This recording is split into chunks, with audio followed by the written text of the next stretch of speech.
m'appelle Aleftina, je suis une étudiante de l'Université nationale de Kharkiv. Et maintenant, je vais vous parler de la tour Eiffel.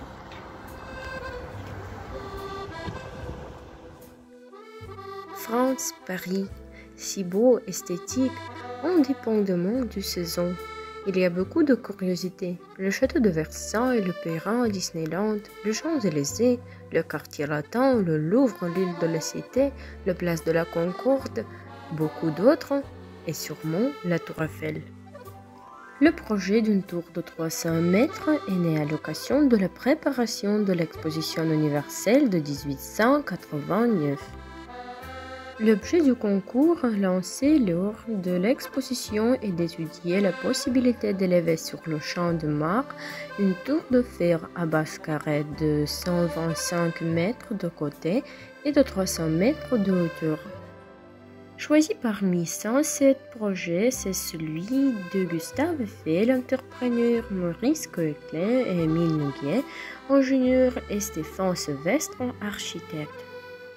Les deux principaux ingénieurs de l'entreprise Eiffel, Émile Nouguier et Maurice Coquelin, ont l'idée en juin 1884 d'une tour très haute, conçue comme un grand pylône formé de 4 poutres entreprises écartées à la base et se rejoignant au sommet, liées entre elles par des poutres métalliques disposées à intervalles réguliers. Eiffel prend le 18 septembre 1884 un brevet pour une disposition nouvelle permettant de construire des piles et des pylônes métalliques d'une hauteur pouvant dépasser 300 mètres. Pour rendre le projet plus acceptable par l'opinion publique, Nouguier et Coquelin demandent à l'architecte Stéphane Sevestre de mettre en forme le projet. Sevestre habille les pieds de socle en maçonnerie, relie les 4 montants et le premier étage par des arcs monumentaux, place de grandes salles vitrées aux étages, dessine un sommet en forme de bulbe, agrémente l'ensemble de divers ornements.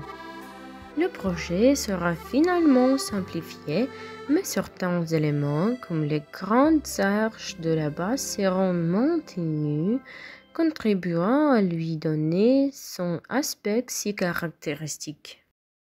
La courbure des montants est mathématiquement déterminée pour offrir la meilleure résistance possible à l'effet du vent. Comme l'explique Eiffel, les montants, avant de se réunir à ce sommet si élevé, semblant jaillir du sol et s'être en quelque sorte moulés sous l'action du vent. Le montage des piles commence le 1er juillet 1887 pour s'achever 21 mois plus tard. Tous les éléments sont préparés à l'usine de Levallois-Perret à côté de Paris, siège de l'entreprise Eiffel. 4 hommes pour poser un rivet. Ce mode de construction est bien rodé à l'époque de la construction de la tour. Il faut une équipe de 4 hommes pour poser un rivet. Un pour le chauffer, un pour le tenir en place, un pour former la tête, un dernier pour achever l'accroissement à coups de masse. Côté sain, on a employé des caissons métalliques étanches où l'injection d'air comprimé permettait aux ouvriers de travailler sous le niveau de l'eau. Il n'a fallu que 5 mois pour construire les fondations et 21 mois pour réaliser le montage de la partie métallique de la tour.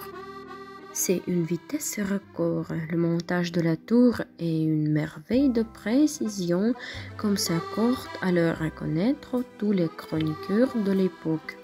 Commencé en janvier 1887, le chantier s'achève le 31 mars 1889. Le journaliste Émile Coudo, visitant le chantier au début de 1889, en décrit ainsi le spectacle. Une épaisse fumée de goudron et de houille prenait à la gorge, tandis qu'un bruit de ferraille rugissant sous le marteau nous assourdissait. Les planches de M. Eiffel. Ces planches sont des reproductions des planches originales de Gustave Eiffel tirées du livre La Tour de 300 mètres. Débats et polémiques à l'époque de la construction. Avant même la fin de sa construction, la tour était déjà au cœur des débats. Affublée de critiques par les grands noms du monde des lettres et des arts, la tour a su s'imposer et rencontrer le succès qu'elle méritait. Les polémiques s'étendront d'elles-mêmes à l'achèvement de la tour devant la présence incontestable de l'œuvre achevée et face à l'immense succès populaire qu'elle rencontre. Elle reçoit 2 millions de visiteurs pendant l'exposition de 1889. Merci pour votre attention.